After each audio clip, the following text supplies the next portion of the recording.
નકરાણી સાહેબ નકરાણી સાહેબ ओके तो આપણે ધોરણ 10 ની અંદર સંસ્કૃતમાં શ્લોક પૂર્તિ પૂછાય બરાબર એ શ્લોક પૂર્તિની અંદર અહીંયા મેં જે લખી આપ્યા એ 7 શ્લોક પૂછાય બરાબર એટલે કે પદ્યપાઠ નંબર 1 જે છે એની અંદર પહેલો શ્લોક અને ચોથો શ્લોક પૂછાય પદ્યપાઠ 7 જે છે એની અંદર છઠ્ઠો શ્લોક પૂછાશે શ્લોક પૂર્તિમાં પદ્યપાઠ 10 જે છે એની અંદર ચોથો અને પાંચમો શ્લોક પછી પદ્યપાઠ 13 જે છે એની અંદર બીજો અને છઠ્ઠો શ્લોક આ 7 શ્લોકની બહાર તમારે પરીક્ષાની અંદર પૂછાશે નહીં શ્લોક પૂર્તિ માટે તમારે 7 શ્લોક તૈયાર કરશો અને 4 માર્ક તમારા કમ્પ્લીટ લીધી છે ફરજિયાત તમારે તૈયાર કરવા પડશે આ 7 શ્લોક હવે બીજી વાત એ કે શ્લોક પૂર્તિની અંદર તમારે ખાસ એ વસ્તુ ધ્યાન રાખવી પડશે કે જ્યાં અનુસ્વાર આવતા હોય એ તમારે અનુસ્વાર પણ જોવા પડશે એની પણ ભૂલ ચાલે નહીં જ્યાં જ્યાં અનુસ્વાર છે એ પણ તમારે જોવાના ઓકે તો આ પહેલો શ્લોક જે છે એ શું કહેવા માંગે છે તો આપણે વાત કરી દઈએ સમગચ્છત્વ સ ઉપર જે અનુસ્વાર છે એનો ઉચ્ચાર શું થશે મ સમગચ્છત્વ સંવદત્વ સંભો મનાંસી સંભો મનાંસી જાનતા देवा भागम यथा पूर्वे देवा भागम यथा पूर्वे समझानाना उपासते समझानाना उपासते श्लोक તમને સમજાય દો શું કહે છે આ શ્લોક એવું કહે છે કે આપણી અંદર એકતા હોવી જોઈએ શું હોવી જોઈએ એકતા સંઘ ભાવના હોવી જરૂરી છે આપણે બધાએ ભળી ભળી રહેવું પડશે અને આ શ્લોક જે છે ઋગ્વેદમાંથી લેવામાં આવેલો છે શેમાંથી લીધેલો છે ઋગ્વેદમાંથી શ્લોક લીધેલો છે જે આપણને એવું કહે છે કે હે મનુષ્યો તમે બધા હળી મળીને રહો એક થઈને રહો આજે આપણે જોઈએ છીએ કે દરેક જગ્યાએ જ્યાં જોઈએ આપણે એકતા જોવા મળતી નથી ઝઘડાઓ જોવા મળે છે સગા ભાઈઓ હોય તો એની વચ્ચે ઝઘડા કુટુંબની વચ્ચે ઝઘડા દેશની વચ્ચે ઝઘડા રાજ્યની વચ્ચે ઝઘડા હોય ધર્મો વિશે ઝઘડા જ્ઞાતિ અંગે ઝઘડા દરેક જગ્યાએ આપણે એકતા જોવા મળતી નથી જ્યારે આ શ્લોક આપણે એમ કહે છે વસુધૈવ કુટુંબકમ આખી ધરતી એક કુટુંબ છે આખી ધરતી શું છે એક કુટુંબ છે પરિવાર છે અને આપણે એ બધા પરિવારના સભ્યો છીએ આપણે બધા એ પરિવારના સભ્યો છીએ આપણે બધાએ હળી ભળી રહેવું જોઈએ એવું આપણને આ શ્લોક કહે છે એટલે કે ગચ્છ એટલે શું થાય ચાલવું શું થાય ગચ્છ એટલે ચાલવું સમગચ્છત્વ સાથે ચાલો કેવી રીતે ચાલો સાથે એટલે કે હળી ભળીને ચાલો તમે બધા એક થઈને ચાલો અંદરો અંદર કોઈ પ્રકારનો ભેદભાવ ઈર્ષા વેર દુશ્મની હોવી જોઈએ જે કંઈ કામ કરો હળી મળીને કરો બધા સાથે ચાલો વધ એટલે બોલો શું થાય બોલો સાથે બોલો સાથે ચાલો સાથે બોલો તમારા બધાના મન વહ એટલે તમારા થાય શું થાય વહ એટલે તમારા તમારા બધાના મન કેવા થઈ જાય સમજાનતા એક સરખા થઈ જાય એક સમાન થઈ જાય જેની અંદર કોઈની અંદર એકબીજા પ્રત્યે વેર ઈર્ષા ભેદભાવ હોવા જોઈએ જેના મન ભેગા હોય ને એ બધા સાથે રહી શકે પણ આપણે સાથે રહેતા હોય અને આપણા મનની અંદર આપણા મિત્ર પ્રત્યે ઈર્ષા હોય તો આપણે સાથે રહી શકશું સાથે ચાલો સાથે બોલો તમારા બધાના મન એક સમાન થઈ જાવ એક સરખા થઈ જાય જેની અંદર કોઈ પ્રકારનો ભેદભાવ ન હોવો જોઈએ ઉદાહરણ આપ્યું છે અહીંયા નીચે કે અગાઉ દેવતાઓ જો પ્રાચીન સમયમાં વર્ષો પહેલા હજારો વર્ષો પહેલા આપણે બે પક્ષ હતા દેવતાઓ અને દાનવો પણ એ દેવતાઓ અને દાનવો વચ્ચે એકતા હતી નહીં દેવતાઓ બધા એક હતા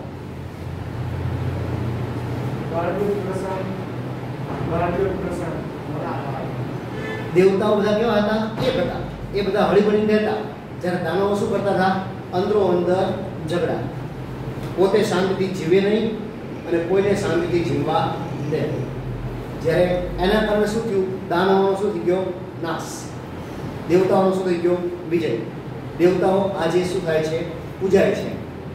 તેના કારણે એમની અંદર એકતા હતી, યુનિટી હતી. વલ્લભભાઈ પટેલ, સરદાર વલ્લભભાઈ પટેલ, એમને શું કર્યું દેશની અંદર?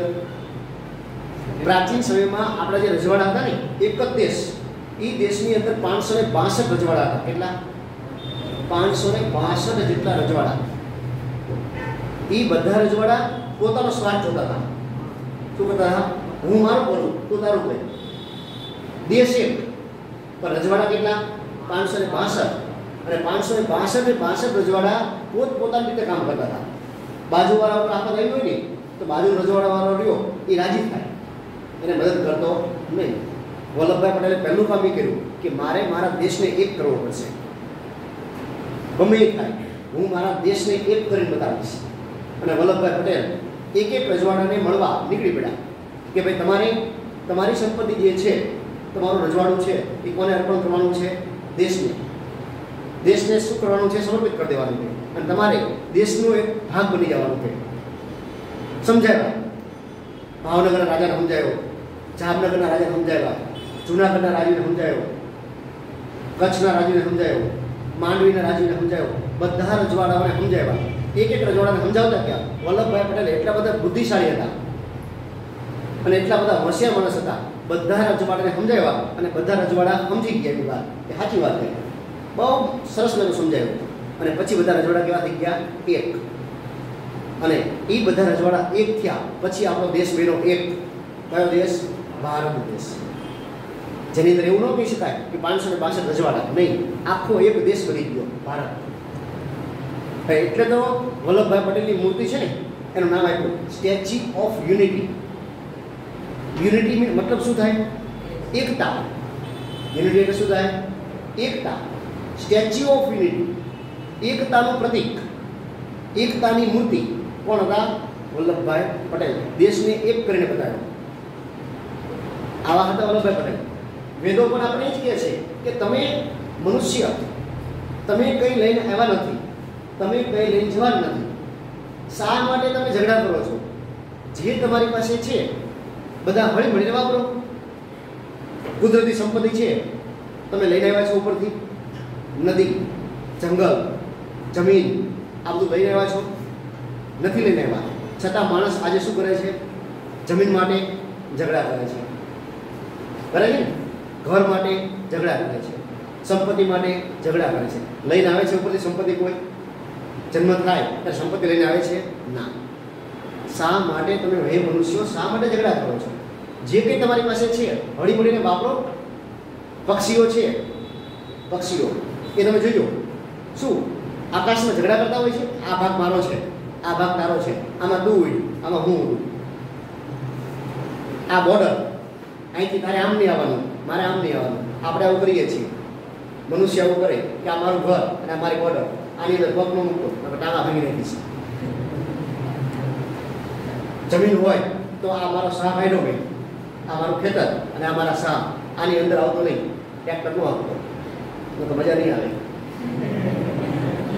અને હગ્ગા બે ભાઈ હોય ને, હગ્ગા બે ભાઈ, એની વચ્ચે પણ યુનિટી હોતી નથી. એ પણ બે ભાઈઓ જમીન માટે, ઘર માટે, સંપત્તિ માટે બાજતા હોય. એક ભાઈ બીજા ભાઈને મારી નાખે એવી પરિસ્થિતિ પણ ઊભી થાય છે. છાપાની અંદર એવા પણ કિસ્સા આવે છે. હગ્ગા ભાઈએ એના ભાઈને શું કરી નાખ્યું? શા માટે?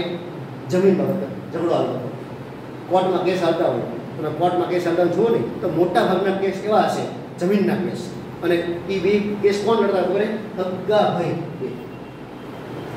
એક ભાઈ બીજા ભાઈ પર કેસ કર્યો.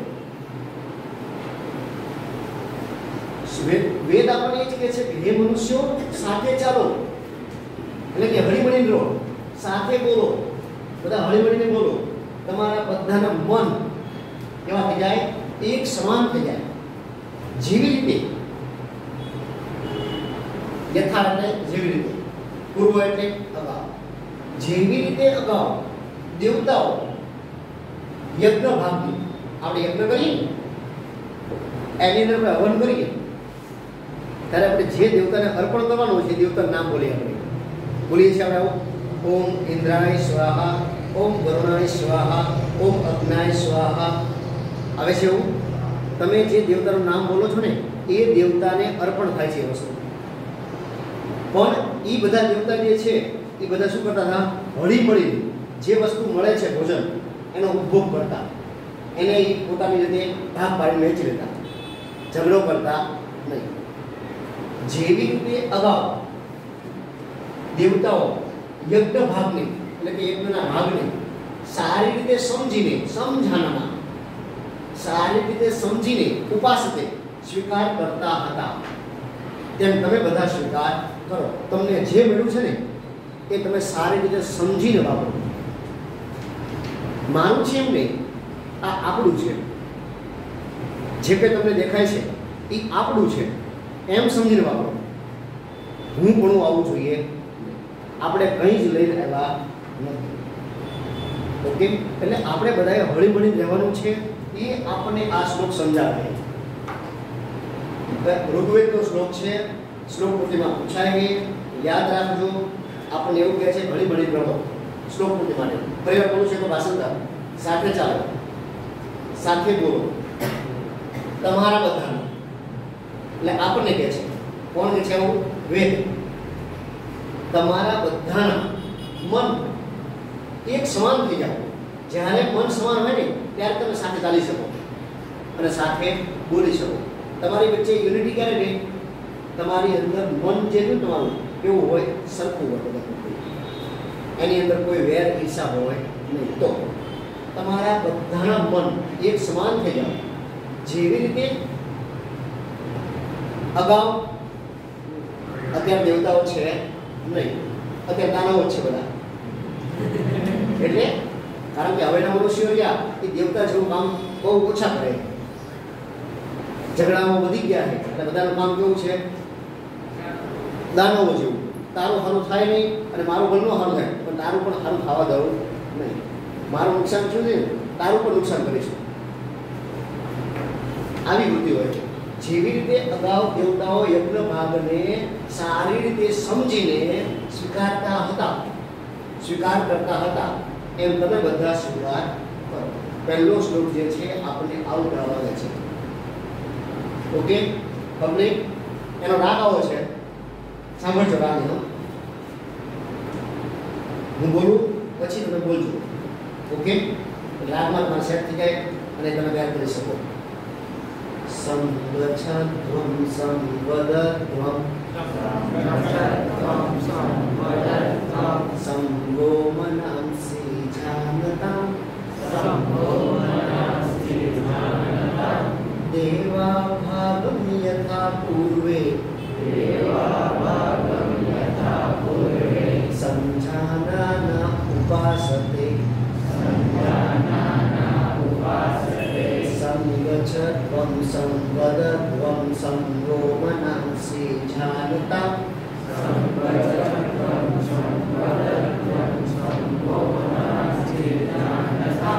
દેવા ભાગમ યથા પૂર્વે સંજાનાના ઉપાસતે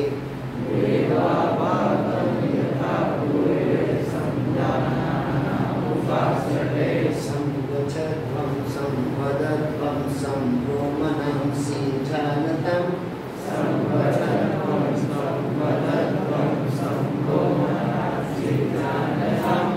દેવા ભાગમ યથા પૂર્વે સંજાનાના ઉપાસતે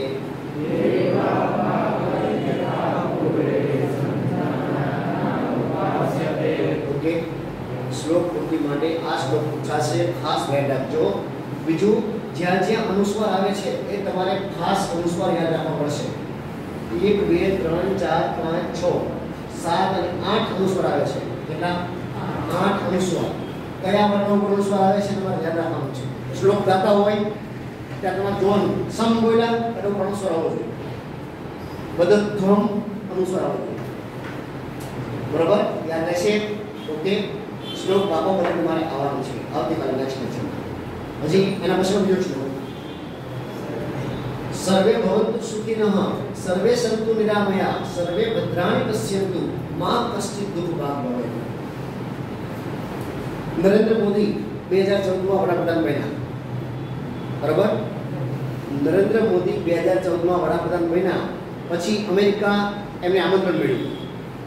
વેલકમ ટુ અમેરિકા. અમેરિકા આમંત્રણ મળ્યું અને મેડી સ્ક્વેર ગાર્ડન, અમેરિકાની અંદર ગાર્ડન છે મોટો, મેડી સ્ક્વેર ગાર્ડન, મોટા મોટો ગાર્ડન છે. એની અંદર હજારોની સંખ્યામાં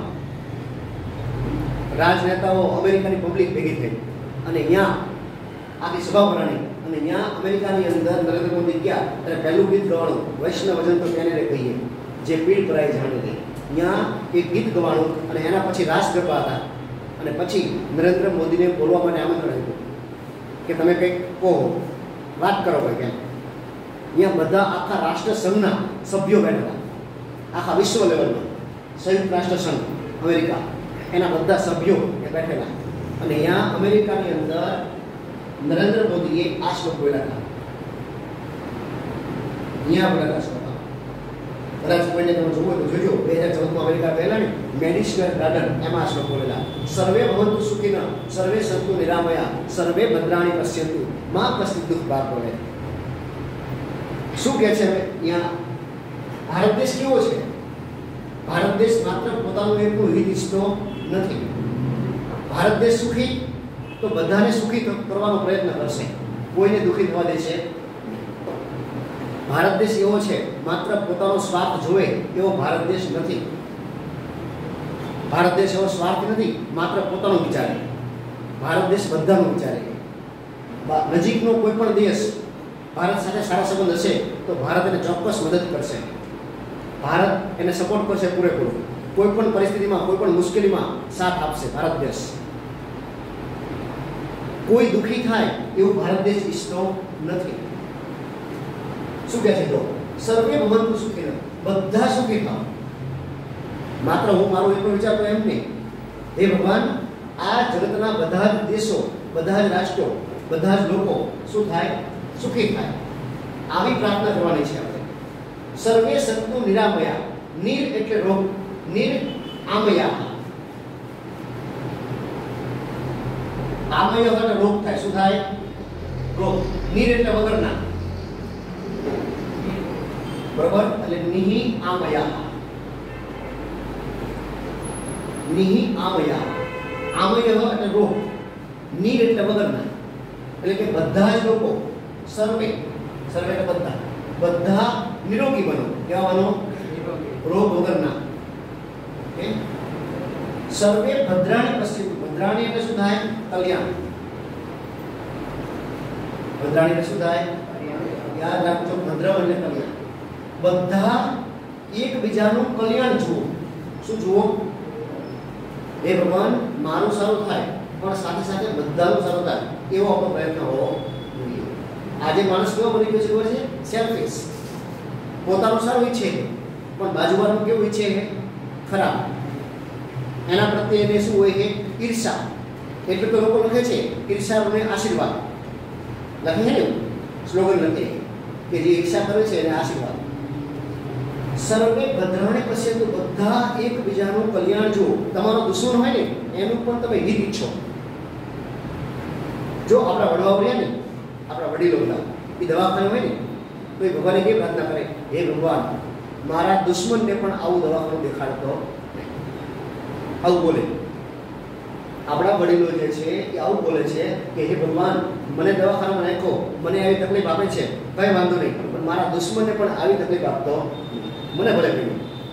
આ પોઝિટિવ, હકારાત્મક સોચ કહેવાય. અને એ આપણી આર્ય સંસ્કૃતિ છે, આપણા સંસ્કાર છે. આપણે એવું જ વિચારવાનું હોય. સર્વે ભદ્રાણિ પશ્યન્તુ. બધા જ એકબીજાનું કલ્યાણ જુઓ, પરસ્પર. મા કશ્ચિત દુઃખ ભાગ ભવેત. કોઈ પણ વ્યક્તિ, કશ્ચિત એટલે કોઈ પણ દુઃખ ભોગવનાર. કેવો? દુઃખ ભોગવનાર. મા ભવેત, ન બને. શું કહે છે? કોઈ પણ વ્યક્તિ દુઃખ ભોગવનાર ન બને એવી મારી પ્રાર્થના છે. એવી પ્રાર્થના ક્યાં કરી છે? અહીંયા આ શ્લોકની અંદર ભગવાને પ્રાર્થના કરી છે. હે ભગવાન, બધા સુખી થાઓ, બધા નિરોગી બનો, બધા એકબીજાનું શું જુઓ? કલ્યાણ જુઓ. કોઈ પણ એટલે કે સમાજનો કોઈ પણ વ્યક્તિ દુઃખ ભોગવનાર, કેવો દુઃખ ભોગવનાર મા ભવે ન બને એવી હું પ્રાર્થના કરું છું. વડાપ્રધાને પણ એવું જ કીધું છે અમેરિકાની અંદર કે ભારત દેશ આવો છે, હંમેશા બીજાનું શું ઈચ્છે છે? સારું ઈચ્છે છે, બધા સુખી થાય એવો પ્રયત્ન કરે છે. પણ કોઈ દેશ અમને હેરાન કરવાનો પ્રયત્ન કરશે, કોઈ દેશ અમને વારંવાર સતત પીડા આપશે તો અમે ચૂપ બેસી રહીશું નહીં. આવું પણ એમને કીધું. કોને સંબોધીને કીધું? પાકિસ્તાનને સંબોધીને કીધું કે ભારત દેશ એવો દેશ છે કે બધાનું સારું ઈચ્છે છે, પણ કોઈને વારંવાર હેરાન કરશે તો એ ચૂપ પણ બેસી નહીં રહે. અમારા વિચારમાં આ વાત છે કે આખા વિશ્વના બધા દેશો સુખીથી રહે, અમારી બાજુનો પાડોશી દેશ રહ્યો એ પણ હળીમળી સુખીથી રહે. કોઈ પણ નાનો દેશ છે એને ક્યારેય પણ અમારા તરફથી ભય રહેશે નહીં. અમે ક્યારેય પણ એના પર ચડાઈ કરશું નહીં, હુમલો કરશું નહીં. નાનો દેશ છે એને હેરાન કરશું નહીં. પણ કોઈ નાનો દેશ છે ને અમને હેરાન કરે તો અમે સહન પણ કરશું નહીં. આવું એને અમેરિકાની અંદર ચોખ્ખા શબ્દોમાં કીધેલું. એ ખરેખર આ શ્લોક રહ્યો ને એ યજુર્વેદનો શ્લોક છે, અથર્વવેદનો. અથર્વવેદનો શ્લોક છે. એની અંદર આ શ્લોક આવે છે અને એ શ્લોક અમેરિકાની અંદર નરેન્દ્ર મોદીએ ઉચ્ચાર કરેલો. ઓકે, બોલું છું ફરી વાર, ધ્યાન રાખજો. સર્વે ભવંતુ સુખિનઃ એટલે કે બધા સુખી થાઓ, સર્વે સંતુ નિરામયા બધા નિરોગી બનો, સર્વે ભદ્રાણિ પશ્યન્તુ બધા એકબીજાનું કલ્યાણ જુઓ. કોઈ પણ દુઃખ ભોગવનાર ન બને. માં એટલે નહીં, ભવે એટલે નહીં બને. કોઈ પણ વ્યક્તિ દુઃખ ભોગવનાર ન બને. Okay, complete. આનો રાગ છે આવો. બોલો પછી બોલજો હું. સર્વે ભવન્તુ સુખિનઃ, સર્વે સંતુ નિરામયાઃ, સર્વે ભદ્રાણિ પશ્યન્તુ, મા કશ્ચિત દુઃખભાગ્ ભવેत्, સર્વે ભવન્તુ સુખિનઃ, સર્વે સંતુ નિરામયાઃ, સર્વે ભદ્રાણિ પશ્યન્તુ, મા કશ્ચિત દુઃખભાગ્ ભવેत्, સર્વે ભવન્તુ સુખિનઃ, સર્વે સંતુ નિરામયાઃ,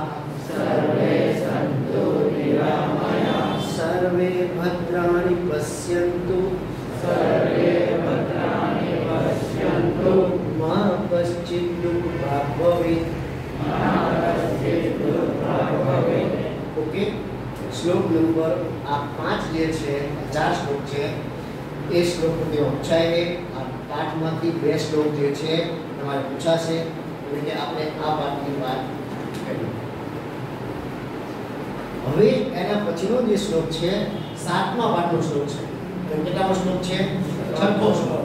એની પણ આપણે થોડીક વાત કરી લઈએ. ઓકે, બહુ સરસ મજાનો શ્લોક છે.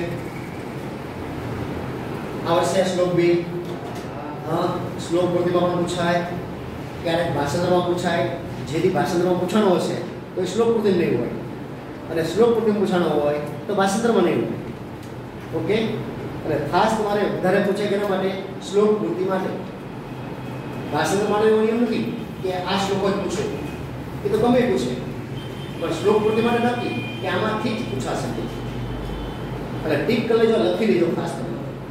અને બીજું તમને એ કહી દઉં છું, સાંભળો મારી વાત એકવાર. તમારે એક વ્યવસ્થિત પેજ લઈને આ 7 શ્લોક, સંસ્કૃતની ફેર નોટ હોય અથવા વ્યાકરણની બુક હોય, આ પાછળ જગ્યા હોય તો તો સાથે 7 શ્લોક સારા અક્ષરે મસ્ત મજાના અક્ષરે એક જ જગ્યાએ લખી નાખવાના. કેટલા શ્લોક? કયા? આ જે રહ્યા ને એ સાથે 7 શ્લોક સારા અક્ષરે લખી નાખવાના અને જ્યારે તમને ટાઈમ મળે ને ત્યારે એ શ્લોક ગાવાનો, પાકો કરવાનો.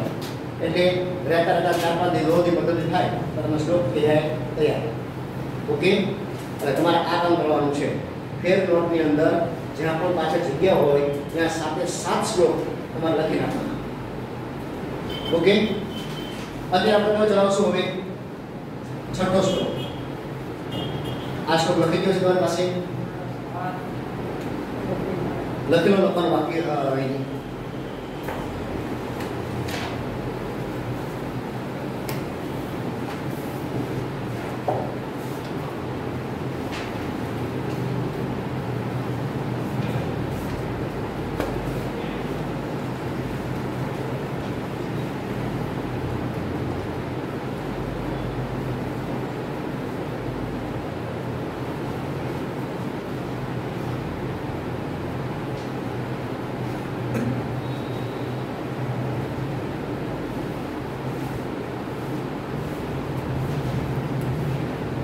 મેં તમને કીધું એ મસ્ત યાદ રાખજો.